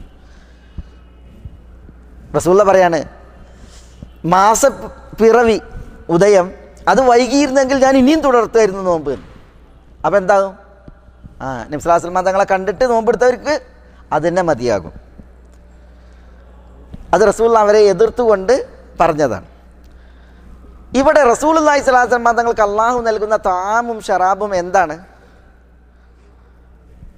ഇമാം ഇബ്നുൽ ഖയ്യിം പറയുന്നത്, റബ്ബിൻ്റെ താം അത് അള്ളാഹു സുബ്ഹാനഹു വ തആല നൽകുന്നതായ അറിവുകളും അതേപോലെ തന്നെ അള്ളാഹുവിൽ നിന്നുള്ള ആത്മീയമായിട്ടുള്ള ചൈതന്യം, അതേപോലെ വിജ്ഞാനം, അരുൾപ്പാട്, ഇതൊക്കെയാണ്. മനസ്സിലല്ലേ? അതിൻ്റെ നിറവിലാണ് റസൂലുള്ളാഹി സ്വല്ലല്ലാഹു അലൈഹി വസല്ലം തങ്ങളുള്ളത്. അതുകൊണ്ട് തന്നെ ഫഖൂത്തുർ റൂഹി അർവാഹുൽ മആനി വലൈസ ബിഅൻ തഈംത വലാ ശരിബ്ത, ആത്മാവിൻ്റെ കൂത്ത് അന്നം എന്ന് പറഞ്ഞിട്ടുണ്ടെങ്കിൽ അത് അർവാഹുൽ മആനി, അതെന്താണ്? ആശയങ്ങളും അറിവുകളുമാണ്. ആശയങ്ങളാണ്, അറിവുകളാണ്, അല്ലാതെ നീ തിന്നു കുടിച്ചു എന്നുള്ളതല്ല. അപ്പം നമ്മുടെ റൂഹുകൾക്ക് പോഷിക്കണം, വളരണം, ആത്മാവിന് ചൈതന്യം ഉണ്ടാകണം. അതിനെന്താ വേണ്ടത്? ആത്മീയ ചൈതന്യത്തിന് വേണ്ട അന്നം അത് അറിവാണ്, അത് വിജ്ഞാനമാണ്. ഏറ്റവും നല്ല വിജ്ഞാനം എന്താ? ഏറ്റവും നല്ല വിജ്ഞാനം ഖുർആനാണ്, സുന്നത്താണ്. അപ്പം അള്ളാഹുവിൻ്റെ നാമങ്ങൾ, അള്ളാഹുവാണ് ഉണ്മയുടെ ലോകത്ത് അറിയപ്പെട്ടതിൽ ഏറ്റവും വിശിഷ്ടമായത്, ഏറ്റവും ഉത്തമമായത് അള്ളാഹുവാണ്. മനസ്സിലല്ലേ? അള്ളാഹുമായി ബന്ധപ്പെട്ടതൊക്കെ എന്താണ്? ഏറ്റവും ഉത്തമമാണ്. അതുകൊണ്ടാണ് നമ്മൾ അസ്മാഉൽ ഹുസ്ന ഇവിടെ പഠിക്കുന്നത്. അസ്മാഉൽ ഹുസ്ന ഏറ്റവും നല്ല വിജ്ഞാനമാണ്, ഏറ്റവും നല്ല അറിവാണ്. മനസ്സിലല്ലേ? അത് റൂഹിൻ്റെ കൂത്താണ്, റൂഹിൻ്റെ കൂത്താണ്. ഇതേപോലെ ഖൽബിൻ്റെ കൂത്ത് അതെന്താ? ഹൃദയത്തിനുള്ള കൂത്ത്. അത് പണ്ഡിതന്മാർ പറയുന്നത് മഹബത്താണ്. മഹബത്ത് എന്താ? മഹബത്ത് എന്ന് പറഞ്ഞാൽ അള്ളാഹിനോടുള്ള സ്നേഹം, അള്ളാഹിനോടുള്ള ഇഷ്ടം, അള്ളാഹുവിനോടുള്ള ഇഷ്ടം. അത് ഖൂത്തുൽ ഖുലൂബ്, ഖൽബിൻ്റെ ഹൃദയത്തിൻ്റെ അന്നമാണ്. വഗിദാഉൽ അർവാഹ്, ആത്മാവിനുള്ള പോഷണമാണ്. വഖുറത്തുൽ ഉയൂൻ, കണ്ണുകൾക്ക് കുളിർമയാണ്. അതാണ് ഇമാം ഇബ്നുൽ ഖയ്യിം റഹ്മത്തുള്ളാഹി അലൈഹി പറഞ്ഞത്. അപ്പോൾ നമ്മുടെ കൽബുകൾ അത് ധന്യവും അനുഗ്രഹീതവുമാകാൻ അതിൽ മഹബത്ത് വേണം. മഹബത്ത് എന്താണ്? മഹബത്ത് പറഞ്ഞാൽ അള്ളാഹിനോടുള്ള ഇഷ്ടമാണ്, അള്ളാഹിനോടുള്ള സ്നേഹമാണ്. ഒരു ദാർശനികൻ പറഞ്ഞു, മസാക്കീനു അഹ്ലി ദുനിയ ഖറജു മിൻഹാ വമാ ദാഖു അത്യബ മാ ഫീഹാ. ദുനിയാവിൽ കുറച്ച് മിസ്കീന്മാരുണ്ട്, അവർ ദുനിയാവിൽ നിന്ന് പോയി, പക്ഷേ അവർക്ക് ദുനിയാവിൽ ഏറ്റവും സ്വാദിഷ്ടമായത് ഉത്തമമായത് കണ്ടെത്താനായിട്ടില്ല. ചിലർ ദുനിയാവിൽ നിന്ന് മരിച്ചുപോയി, ചില മിസ്കീന്മാർ, അവർക്ക് ദുനിയാവിൽ ഏറ്റവും ആസ്വാദ്യമായതും നല്ലതും കണ്ടെത്താനായിട്ടില്ല. അപ്പോൾ ചോദിച്ചു, വമാ അത്യബ ഫീഹാ, ദുനിയാവിൽ ഏറ്റവും ഉത്തമമായതും വിശിഷ്ടമായതും ഏതാണ്? അപ്പോൾ പറഞ്ഞു എന്നാണ്, മഹബത്തുള്ള, അള്ളാഹിനോടുള്ള പിരിശം, അള്ളാഹിനോടുള്ള ഇഷ്ടമാണ്. വമഅരിഫത്തു, അള്ളാഹിനെ അറിയലാണ്. വദിക്റുഹു, അള്ളാഹുവിനുള്ള ദിക്റാണ്, അള്ളാഹുവിനെ ഓർക്കലാണ്, അള്ളാഹ്ക്കുള്ള ദിക്ർ. അതേപോലെ അള്ളാഹിനെ കുറിച്ചുള്ള അറിവ്, അള്ളാഹിനോടുള്ള ഇഷ്ടം. മനസ്സിലായില്ലേ? ഇതാണ് ദുനിയാവിലെ ഏറ്റവും വിശിഷ്ടമായത്. ആ വിശിഷ്ടമായത് നമ്മൾക്കുണ്ട് എങ്കിൽ അത് നമ്മളുടെ കൽബിന് കൂത്താണ്, ഹൃദയത്തിന് അന്നമാണ്. മനസ്സിലായി? അപ്പോഴാണ് ഹൃദയം തന്നെയാകുക. പടച്ചവനെ കുറിച്ച് നമ്മൾ അറിയണം, അതേപോലെ അള്ളാഹിനെ നമ്മൾ ഇഷ്ടപ്പെടണം. അതല്ലേ റസൂലുള്ളാഹി സ്വല്ലല്ലാഹു അലൈഹി വസല്ലം തങ്ങൾ അള്ളാഹിനോട് ചോദിച്ച്, അല്ലാഹുമ്മ അസ്അലുക ഹുബ്ബക വഹുബ്ബ മൻ യുഹിബ്ബുക വഹുബ്ബ അമലി യുഖർരിബുനി ഇലാ ഹുബ്ബിക. അള്ളാഹുവേ, നിന്നെ ഇഷ്ടപ്പെടുക എന്നുള്ളത് ഞാൻ നിന്നോട് ചോദിക്കുകയാണ്. നിന്നെ ഇഷ്ടപ്പെടുന്നവരോടുള്ള ഇഷ്ടം ഞാൻ നിന്നോട് ചോദിക്കുകയാണ്. നിൻ്റെ ഇഷ്ടം നേടിത്തരുന്ന കർമ്മത്തോടുള്ള ഇഷ്ടം ഞാൻ നിന്നോട് ചോദിക്കുകയാണ് എന്നാണ് പറഞ്ഞത്. അപ്പോൾ അള്ളാഹിനോടുള്ള മഹബത്ത് എന്ന് പറഞ്ഞാൽ എന്താ? അത് വളരെ അനുഗ്രഹീതമായിട്ടുള്ള ഒരു കാര്യമാണ്. ഇബ്നുൽ ഖയ്യിം റഹ്മത്തുള്ളാഹി പറയാണ്, അതിനു വേണ്ടിയാണ് മത്സരിച്ചവർ മത്സരിച്ചത്, അത് കിട്ടാൻ വേണ്ടിയിട്ടാണ് ഉടുമുണ്ട് മുറുക്കിയെടുത്ത് പണിയെടുത്തവർ പണിയെടുത്തത്. ആ വിഷയത്തിലാണ് നമ്മൾ മത്സരിക്കേണ്ടത്. അത് ഖൂത്തുൽ ഖുലൂബ്, ഹൃദയങ്ങൾക്ക് അന്നമാണ്. ഗിദാഉൽ അർവാഹ്, ആത്മാക്കൾക്ക് പോഷണമാണ്. ഖുറത്തുൽ ഉയൂൻ, കണ്ണിന് കുളിർമയുമാണ്. അല്ലാഹു സുബ്ഹാനഹു വ തആലയോടുള്ളതായ ഹുബ്ബ്, മഹബത്ത് എന്നുള്ളത്. അപ്പോൾ കൽബുകൾക്ക് കൂത്തുണ്ട്. കൽബിൻ്റെ കൂത്ത് എന്താണ്? അത് മഹബത്താണ്, അല്ലാഹു സുബ്ഹാനഹു വ തആലയോടുള്ള ഇഷ്ടമാണ്. ഖൂത്തുദ്ദീൻ, ദീനിന് കൂത്ത് അന്നുണ്ട്. ദീനിൻ്റെ കൂത്ത് എന്ന് പറയുന്നതായ ഒരു വിഭവമുണ്ട്. അതേതാണ്? ഇമാം യഹ്യ ബിൻ അമ്മാർ അറിയപ്പെട്ട ഹദീസ് പണ്ഡിതനാണ്. അദ്ദേഹം പറയാണ്, അൽ ഉലൂമു ഖംസത്തുൻ, വിജ്ഞാനങ്ങൾ 5 എണ്ണമാണ്. വിജ്ഞാനം അത് 5 എണ്ണമാണ്. ഒന്ന് ഇൽമു ഹുവ ഹയാത്തുദ്ദീൻ, ദീനിൻ്റെ ഹയാത്ത് എന്ന് പറയപ്പെടുന്ന ഇൽമ്. അതേതാണ്? ഇൽമു തൗഹീദ് ആണ്. ഇൽമു തൗഹീദ്, ദീനിൻ്റെ ഹയാത്ത്, ചൈതന്യം, ജീവൻ എന്ന് പറയപ്പെടുന്നതായ ഇൽമ്, വിജ്ഞാനം, അത് തൗഹീദാണ്. രണ്ടാമത്തേത് ഇൽമുൻ ഹുവ ഖൂത്തുദ്ദീൻ, ദീനിൻ്റെ അന്നം എന്ന പേരിൽ അറിയപ്പെടുന്ന ഇൽമാണ്. അതേതാണ്? അൽ ഇളതു വദ്ദിക്ർ, അത് സാരോപദേശങ്ങളാണ്. ഉപദേശ നിർദ്ദേശങ്ങളും അതേപോലെ തന്നെ വാളുകളുമാണ്. പിന്നെ മറ്റൊരു ഇൽമ് ദാഉദ്ദീൻ, ദീനിൻ്റെ രോഗം, ദീനിനെ അപകടപ്പെടുത്തുന്ന രോഗം എന്ന പേരിൽ ചില അറിവുകളുണ്ട്. അതേതാണ്? അത് അഖ്ബാർ മാ വഖാ ബൈന സലഫ്, പൂർവികർക്കിടയിൽ നടന്ന പ്രശ്നങ്ങളുണ്ടല്ലോ, അതിനെക്കുറിച്ചുള്ള അറിവാണ്. പൂർവികർക്കിടയിൽ ചില തർക്കങ്ങളും പ്രശ്നങ്ങളും നടന്നിട്ടുണ്ട്, അത് അറിയാന്നുള്ളത് എന്താ? അത് ദീനിനെ രോഗപ്പെടുത്തുന്ന ഇൽമാണ്. ഇപ്പോൾ സഹാബികൾക്കിടയിൽ ചില പ്രശ്നങ്ങളുണ്ടായില്ല, ജമൽ യുദ്ധം, സിഫീനി യുദ്ധം തുടങ്ങിയ കാര്യങ്ങൾ. അതൊക്കെ അതിന് നെല്ലും പതിരും വേർതിരിച്ച് ചരിത്ര റിപ്പോർട്ടുകളെ നിരൂപണം നടത്തിയിട്ട് യഥാവിധം വായിച്ചിട്ടില്ല എങ്കിൽ ഒരു മനുഷ്യൻ്റെ ദീനിനെ കേടാക്കും. എത്ര ആളുകൾ സഹാബികളുടെ വിഷയത്തിൽ അടിപതറി. ഒരു വിഭാഗം മുആവിയ അംർ ഇബ്നുൽ ആസ് റളിയല്ലാഹു അൻഹുമ, അതേപോലെ ആയിഷ റളിയല്ലാഹു തആല ഇവരൊക്കെ മോശപ്പെടുത്തി. വേറെ വിഭാഗം അലി ഇബ്നു അബി താലിബ്, ഹസൻ, ഹുസൈൻ റളിയല്ലാഹു അനിൽ ജമീ ഇവരൊക്കെ മോശപ്പെടുത്തി സംസാരിച്ചു. രണ്ട് വിഭാഗത്തിലെയും പേര് കക്ഷികളായിട്ട് തിരിഞ്ഞ്. അതെന്തുകൊണ്ടാണ്? പൂർവികർക്കിടയിൽ ഉണ്ടായിരുന്ന ചില അഭിപ്രായ വ്യത്യാസങ്ങൾ അതിനെ നേർപക്ഷ വായന നടത്താതെ അന്ധമായിട്ട് വായിച്ചു. അത് കാരണത്താൽ എന്ത് ചെയ്തു? ദീനന്നെ കേടായി. അപ്പോൾ ദാഉദ്ദീൻ, ദീനിൻ്റെ രോഗം എന്ന പേരിൽ ചില അറിവുകളുണ്ട്. അത് പൂർവികർക്കിടയിൽ നടന്ന അഭിപ്രായ വ്യത്യാസങ്ങളാണ്. അങ്ങനെ ഒരു ഭാഗം. പിന്നെ ഒരു ഇൽമ എന്താണെന്നറിയാം? അത് ഹലാക്കുദ്ദീൻ, ദീനിനെ നശിപ്പിക്കുന്ന ഇൽമാണ്. ദീനിൻ്റെ ഹലാക്ക് ആക്കുന്ന നശിപ്പിക്കുന്ന ഇൽമാണ്. അതേതാ? അത് ഇൽമുൽ കലാമാണ്. ഇൽമുൽ കലാം, വചനശാസ്ത്രം. വചനശാസ്ത്രം എന്താ? വചനശാസ്ത്രം വചനശാസ്ത്രം എന്ന് പറഞ്ഞിട്ടുണ്ടെങ്കിൽ അത് ഫിലോസഫിയാണ്. ഫിലോസഫി എന്ന് പറഞ്ഞാൽ കേവല ബുദ്ധിയുടെ വെളിച്ചത്തിൽ ദീനിനെ കണക്കാക്കലാണ്, മതം കണക്കാക്കലാണ് ഫിലോസഫി. പക്ഷേ കേവലം ബുദ്ധി കൊണ്ട് ദീനിനെ അവതരിപ്പിച്ചിട്ടുണ്ടെങ്കിൽ ആരെങ്കിലും സ്വീകരിക്കുമോ? സ്വീകരിക്കൂല. അതുകൊണ്ട് തന്നെ ഫിലോസഫി എടുത്തിട്ട് ചിലർ എന്ത് ചെയ്ത് കുറച്ച് ആയത്തുകളും ഹദീസുകളിലൊക്കെ അതിലേക്ക് ചേർത്ത് വെച്ച് ഇതിന് മാർക്കറ്റ് കിട്ടാം മുസ്ലിമീങ്ങളിൽ. ഫിലോസഫിൻ്റെ ചരിത്രം എടുക്കാൻ പറ്റുന്നത് ഗ്രീക്ക് ഫിലോസഫി, അത് അരിസ്റ്റോട്ടിലേക്ക്, അതേപോലെ തന്നെ പിന്നെ പ്ലാറ്റോ, ഇങ്ങനെ പലരിലേക്കാണ് ചേർക്കപ്പെടുന്നത്. ആ ഫിലോസഫി എന്താണ്? അത് കേവലം ബുദ്ധിയുടെ വീക്ഷണങ്ങളാണ്. അത് ദീനായിട്ട് കൊണ്ടുവന്നിട്ടുണ്ടെങ്കിൽ ആരെങ്കിലും സ്വീകരിക്കും? ആരും സ്വീകരിക്കൂല. അപ്പോൾ പല മുസ്ലിമീങ്ങൾ എന്ത് ചെയ്ത് ആ ഫിലോസഫി അതിലേക്ക് കുറച്ച് മരുന്നുകൾ ചേർത്ത്, കേവല ബുദ്ധി മുസ്ലിമീങ്ങൾ സ്വീകരിക്കൂല എന്ന് കണ്ടപ്പോൾ എന്ത് ചെയ്ത് അതിലേക്ക് കുറച്ച് ആയത്തുകൾ ചേർത്ത്, ഹദീസുകൾ ചേർത്തിട്ട് ഫിലോസഫി അവതരിപ്പിച്ച്. അങ്ങനെയാണ് എന്തുണ്ടായത്? ഇസ്ലാമിക വിശ്വാസങ്ങൾ പലതും അള്ളാഹിൻ്റെ സിഫത്തുകളെ നിഷേധിക്കൽ, അള്ളാഹുവിൻ്റെ പ്രവൃത്തികളെ നിഷേധിക്കൽ, പരലോക വിശ്വാസവുമായി ബന്ധപ്പെട്ട പലതും നിഷേധിക്കൽ, ഖിയാമത്ത് നാളിൻ്റെ അടയാളങ്ങൾ അതിനെ നിഷേധിക്കൽ, അന്ത്യനാളിൽ സിറാത്തുണ്ട്, മീസാനുണ്ട്, ഹൗദ്, ഇത് തുടങ്ങിയ വിശ്വാസങ്ങളൊക്കെ നിഷേധിച്ചത് എന്തുകൊണ്ടാണ്? ഈ ഇൽമുൽ കലാം കൊണ്ടാണ്. അതുകൊണ്ടാണ് ഇമാം ഷാഫി റഹ്മത്തുള്ളാഹി അലൈഹി പറഞ്ഞത് എന്താണെന്നറിയോ? ഇൽമുൽ കലാമിൻ്റെ ആളുകൾക്ക് എൻ്റെ വിധി അതെന്താ? അവരെ ചെരുപ്പൂരി തല്ലണം, അതേപോലെ തന്നെ ഈത്തപ്പനൻ്റെ മട്ടലുകൊണ്ട് തല്ലണം. ചെരുപ്പൂരി മട്ടലുകൊണ്ട് തല്ലുമ്പോൾ അവരായിട്ട് മാർക്കറ്റിലൂടെ ഇങ്ങനെ ചുറ്റി നടക്കണം. ഇൽമുൽ കലാം സ്വീകരിക്കുന്നവർക്കുള്ള ശിക്ഷ ഇതാണ് എന്ന് പറഞ്ഞിട്ട് അവരെ പേര് കെടുത്തും വേണം. ഇതാണ് ഇമാം ഷാഫി റഹ്മത്തുള്ളാഹി അലൈഹി പറഞ്ഞത്. മനസ്സിലായ? ഈ ഇൽമുൽ കലാമിൻ്റെ ആളുകളാണ് ഖവാരിജുകൾ, അതേപോലെ മുഅ്തസിലികൾ, ജഹ്മി പ്രസ്ഥാനത്തിൻ്റെ ആളുകളൊക്കെ അവരാണ്. മനസ്സിലായ? അശ്അരി ചിന്താഗതിക്കാർ പലരും ഇൽമുൽ കലാമിൻ്റെ ആളുകളാണ്. അതുകൊണ്ടാണ് അബുൽ ഹസൻ അൽ അശ്അരി റഹ്മത്തുള്ളാഹി അലൈഹി പോലുള്ളവർ, അതേപോലെ അബൂ ഹാമിദ് അൽ ഗസാലിയെ പോലുള്ളവർ, അവർക്ക് ഇൽമുൽ കലാമിൻ്റെ ആളുകളായിരുന്നു. പക്ഷെ അവർ പിൽക്കാലത്ത് തൗബ ചെയ്ത് മടങ്ങി സത്യത്തിൻ്റെ അഹ്ലുസുന്നത്തിൻ്റെ ആദർശത്തിലേക്ക് അവർ മടങ്ങി വരികയുണ്ടായി. ഇൽമുൽ കലാം അതെന്താ?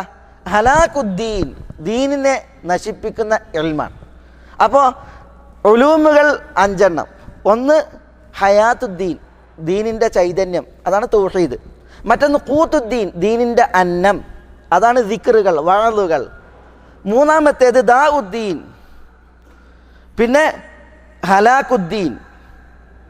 മനസ്സിലായില്ലേ? ഇങ്ങനെ ഉലൂമുകൾ പലതുണ്ട് എന്ന്. പിന്നെ ദവാഉദ്ദീൻ, അത് നമ്മൾ വിട്ടുപോയി. ദവാഉദ്ദീൻ എന്ന് പറഞ്ഞാൽ ദീനിൻ്റെ മരുന്ന്. ദീനിൻ്റെ മരുന്ന് എന്ന പേരിൽ ഇൽമുണ്ട്. അതാണ് ഇൽമുൽ ഫിഖ്, കർമ്മശാസ്ത്രം. മനസ്സിലായേ? കർമ്മശാസ്ത്രം എന്താ? ആളുകൾക്ക് മരുന്നാണ്.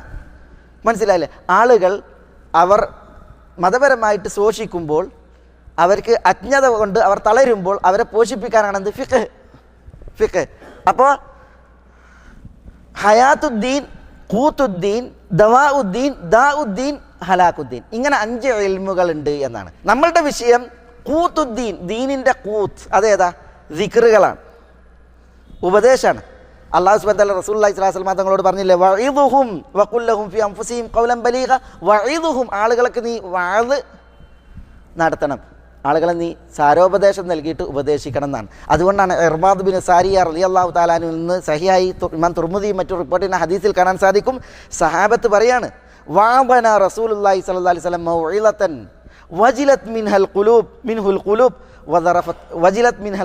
വദറഫത് മിൻഹൽ ഉയൂൻ. റസൂലുള്ളാഹി സ്വല്ലല്ലാഹു അലൈഹി വസല്ലം തങ്ങൾ ഞങ്ങളെ ഒരിക്കൽ ഒരു സാരോപദേശം നടത്തി. ആ സാരോപദേശം ഞങ്ങൾ കേട്ടപ്പോൾ വജിലത് മിൻഹൽ ഖുലൂബ്, ഞങ്ങളുടെ ഹൃദയങ്ങൾ പേടിപ്പെട്ടു, വദറഫത് മിൻഹൽ ഉയൂൻ, ഞങ്ങളുടെ കണ്ണുകൾ നിറഞ്ഞൊലിക്കുകയുണ്ടായി എന്നുള്ളതാണ്. മനസ്സിലായോ? അപ്പോൾ അതെന്താ? അത് വഅളാണ്, ഉപദേശങ്ങളാണ്. ആ ഉപദേശങ്ങൾ ഇവിടെ നിലനിൽക്കണം. അപ്പോഴാണ് എന്ത് നമുക്ക് ഖൂത്തുദ്ദീൻ, ദീനിൻ്റെ അന്നം അത് ലഭിക്കുക. നമ്മുടെ വിഷയം അല്ലാഹു സുബ്ഹാനഹു വ തആല മുഖീത്താണ്. മുഖീത്ത് എന്ന് പറയുമ്പോൾ അള്ളാഹു കൂത്തുകൾ നിശ്ചയിച്ചു, അള്ളാഹു സുബ്ഹാനഹു വ തആല കൂത്തുകൾ നൽകുകയും ചെയ്തു. കൂത്ത് എന്ന് പറഞ്ഞാൽ അന്നം, കൂത്താണ്, തിന്നുന്ന അന്നം. അതേപോലെ തന്നെ കൂത്തായിട്ട് ആത്മാവിൻ്റെ കൂത്തുണ്ട്, ഹൃദയത്തിൻ്റെ കൂത്തുണ്ട്, ദീനിൻ്റെ കൂത്തുണ്ട്. ഈ കൂത്തുകളെല്ലാം ഏകുന്നവനും അരുളുന്നവനാണ് ആര്? മേലായ റബ്ബ് സുബ്ഹാനഹു വ തആല. കൂത്ത് അള്ളാഹു നൽകും. അള്ളാഹു നൽകിയ കൂത്ത്, അതിൽ നമ്മളുടെ നിലപാട് എന്തായിരിക്കണം? അള്ളാഹു നൽകിയോണ്ടല്ലേ നമുക്ക് ഈ കൂത്ത് കിട്ടണത്. ആ കൂത്ത് നമ്മൾ എന്ത് ചെയ്യണം? അത് നമ്മൾ മറ്റുള്ളവർക്ക് പകരം വേണം, മറ്റുള്ളവർക്ക് പകരം വേണം. അതിൽ നമ്മൾ എന്ത് ചെയ്യാൻ പാടുള്ളതല്ല? പിശുക്കന്മാരാകാൻ പാടുള്ളതല്ല, നമ്മൾ ഔദാര്യവാന്മാരാകണം എന്നുള്ളതാണ്. മനസ്സിലായില്ലേ? ഒരു കഥ ഉണ്ട്, മനസ്സിലായി? എന്താ കഥ? ഒരു നാട്ടിൽ കുറച്ച് ആളുകൾ ഔദാര്യപ്രിയരാണ്, മറ്റ് ചിലർ ലുബ്ധന്മാരാണ്. അപ്പോൾ രാജാവ് ഒരു സദ്യ ഉണ്ടാക്കിയിട്ട് ഓരോരുത്തർക്കും വലിയ ഓരോ കയ്യിൽ കൊടുത്തതാണ്. വലിയ കയ്യിൽ കൊടുത്ത് സദ്യ വിളമ്പി വലിയ കയ്യിലും കൊടുത്ത്, നിങ്ങളുള്ള കയ്യിലാണ്. അപ്പോൾ ഈ കയ്യിൽ കൊണ്ട് ഇങ്ങനെ കോരിയിട്ടുണ്ടെങ്കിൽ തൊള്ളിക്ക് വരാൻ പറ്റൂല. മനസ്സിലായില്ലേ? രാജാവ് ഒരു പരീക്ഷണാർത്ഥം അങ്ങനെ ചെയ്തത്, കൽപ്പിച്ചുകൂട്ടി ചെയ്താണ്. സദ്യ ഗംഭീരമാണ്, പക്ഷേ സദ്യ തിന്നണമെങ്കിൽ കയ്യിൽ കൊണ്ട് തന്നെ കോരി തിന്നണം. പക്ഷേ കയ്യിൽ നീളമുള്ള കയ്യിലാണ്. സൗഭാഗ്യവാന്മാരായ ഔദാര്യപ്രിയർ അവർക്ക് കാര്യം മൂടി, അവർ നല്ല ഭക്ഷണം കഴിച്ച്. പിശുക്കന്മാരെന്ത് ചെയ്ത് അവിടെ ഇരുന്ന് അവർ സദ്യ കള്ളാണ് വരെ അവിടെ ഇരിക്കേണ്ടി വന്ന്. ഔദാര്യവാന്മാരെന്താ ചെയ്തറിയോ? ഈ കയ്യിൽ കൊണ്ട് മറ്റോന് പകർന്നു കൊടുത്ത്, മറ്റോൻ്റെ തൊള്ളിക്ക് കൊടുത്ത്. അപ്പോൾ ഓനെന്ത് ചെയ്ത് അവിടുന്ന് കോരിയിട്ട് ഇവൻ്റെ തൊള്ളിക്കും കൊടുത്ത്. കാരണം കൊടുത്ത് ശീലമുള്ളവനാണ്. അതുകൊണ്ട് തന്നെ അന്നം അതെങ്ങനെ കൈകാര്യം ചെയ്യണം എന്നുള്ളത് അവനക്കറിയാം. അപ്പോൾ ഈ നീളമുള്ള കയ്യിലാണെങ്കിലും മറ്റവരുടെ തൊള്ളിക്ക് കോരി കൊടുത്ത്, അപ്പോൾ അവന് ഇങ്ങോട്ടും കോരി കൊടുത്ത്. പിശുക്കന്മാർക്ക് കൊടുത്ത് ശീലമല്ല, അതുകൊണ്ട് തന്നെ ഇങ്ങനെ അറിയുള്ളൂ. മനസ്സിലല്ലേ? ഇങ്ങനെ ഒരിക്കലും ഇത് തൊള്ളിക്ക് കോരിയിട്ട് എത്തൂല്ല. ലുബ്ധതയുടെ ദുരന്തം. അള്ളാഹു ഏകുന്ന കൂത്ത്, ആ കൂത്ത് നമ്മൾ അന്യർക്ക് പകരുന്ന അവസ്ഥ ഉണ്ട് എങ്കിൽ മനസ്സിലായി, കൂത്തുകൊണ്ട് നമ്മൾ ധന്യരാണ്, നമുക്ക് ഏകിയത് കൊണ്ട് മറ്റുള്ളവരും ധന്യരാണ്. അള്ളാഹു മുഖീത്താണ്, അവൻ കൂത്തേകും, അവൻ കൂത്ത് നിശ്ചയിച്ചിട്ടുണ്ട്. ആ കൂത്ത് അത് അനുഗ്രഹീതമായി നമ്മളിൽ അരുളപ്പെടാൻ മേലായ റബ്ബ് സുബ്ഹാനഹു വ തആലയോട് നമ്മൾ സദാ ദുആയിരക്കുക. അള്ളാഹു സുബ്ഹാനഹു വ തആല നമ്മളെ എല്ലാവരെയും എല്ലാവിധ നന്മകൾക്കും അനുഗ്രഹിക്കുമാറാവട്ടെ. അള്ളാഹുവിൻ്റെ തൗഫീഖാക്കി അള്ളാഹു നമ്മളെല്ലാം തുണക്കുമാറാവട്ടെ. അള്ളാഹുവിന് വഴിപ്പെട്ട് ജീവിക്കുവാനുള്ള ആയുരാരോഗ്യം അള്ളാഹു നമുക്കെല്ലാവർക്കും ഏറ്റി നൽകുമാറാവട്ടെ. അള്ളാഹു നമ്മുടെ ഈ മജ്ലിസ് ഉപരിലോകത്ത് കബൂലാക്കുമാറാവട്ടെ. ഇതിനേക്കാൾ ശ്രേഷ്ഠപ്പെട്ട ഒരു മജ്ലിസിൽ സ്വർഗത്തിൻ്റെ ഉന്നതങ്ങളിൽ നബി സല്ലല്ലാഹു അലൈഹി വസല്ലം തങ്ങളുടെ അയൽവാസികളായി ഒത്തൊരുമിക്കാൻ അള്ളാഹു നമുക്കെല്ലാവർക്കും തുണയും തൗഫീഖും പ്രദാനം ചെയ്യുമാറാവട്ടെ. അള്ളാഹു സുബ്ഹാനഹു വ തആല നമ്മളോട് ദുആക്ക് വസിയ്യത്ത് ചെയ്തവരുടെ നല്ല ഉദ്ദേശങ്ങൾ അവർക്ക് നിറവേറ്റി കൊടുക്കുമാറാവട്ടെ. രോഗം കൊണ്ട് വലയുന്നവരുടെ രോഗങ്ങൾക്ക് അള്ളാഹു ശിഫ നൽകുമാറാവട്ടെ. നമ്മുടെ കൂട്ടത്തിൽ നിന്ന് മരണപ്പെട്ടവരോട് അള്ളാഹു പൊറുക്കുമാറാവട്ടെ. അള്ളാഹു സുബ്ഹാനഹു വ തആല നമ്മുടെ ഇണകളിൽ മക്കളിൽ നമുക്കെല്ലാവർക്കും കൺകുളിർമ വർദ്ധിപ്പിക്കുമാറാവട്ടെ. നമ്മളിലൂടെ നമ്മുടെ മാതാപിതാക്കൾക്ക് കൺകുളിർമയേറ്റി അള്ളാഹു അവരെയും നമ്മയും ആദരിക്കുമാറാവട്ടെ. അല്ലാഹുമ്മ ഗ്ഫിർ ലിൽ മുഅ്മിനീന വൽ മുഅ്മിനാത്ത് والمسلمين والمسلمات الأحياء منهم والأموات إنك مجيب الدعوات يا قاضي الحاجات. اللهم أعز الإسلام والمسلمين وأذل الشرك والمشركين ودمر أعداءك أعداء الملة والدين. اللهم فرج هم المهمومين من المسلمين. اللهم فرج هم المهمومين من المسلمين. اللهم فرج هم المهمومين من المسلمين. اللهم أنجي المسلمين المستضعفين في كل مكان. اللهم أنجي المسلمين المستضعفين في كل مكان. اللهم أنجي المسلمين المستضعفين في كل مكان. اللهم احفظ لي هذه البلاد بلاد الحرمين الشريفين أمنها ورجال أمنها. اللهم احفظ لها قيادتها وعقيدتها. اللهم احفظ لها جنود ظهورها وحدودها إنك ولي ذلك والقادر عليه يا حي يا قيوم يا ذا الجلال والإكرام. اللهم صل على محمد وعلى آل محمد كما صليت على إبراهيم وعلى آل إبراهيم إنك حميد مجيد. اللهم بارك على محمد وعلى آل محمد كما باركت على إبراهيم وعلى آل إبراهيم إنك حميد مجيد. وآخر دعوانا أن الحمد لله رب العالمين. السلام عليكم.